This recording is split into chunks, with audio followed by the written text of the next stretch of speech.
Hello everyone! I'm Christine Kita, isang OFW and at the same time, OFW-preneur dito sa Qatar.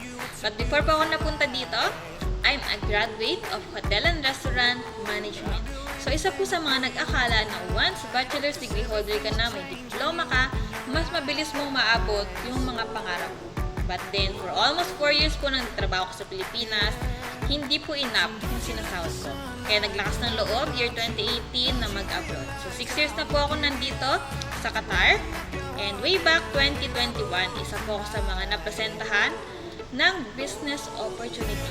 At nung napakinggan ko po ito, is sobra po ako na-excite na meron ba ng gantong business na pwede mo siyang gagawin kahit na andito ka sa ibang bansa. So, umattend po ako, napresentahan, naintindihan ko po na meron pa palang mas malaking kitaan.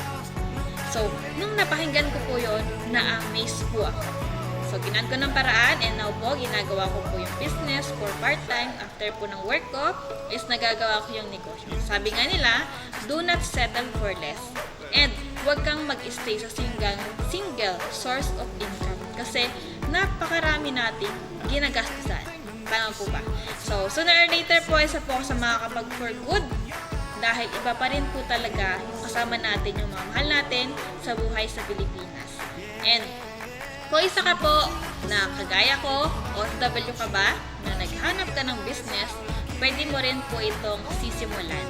And willing po ako na mag-assist sa'yo, or kung nasa Pilipinas ka, pwede din po ito sa'yo.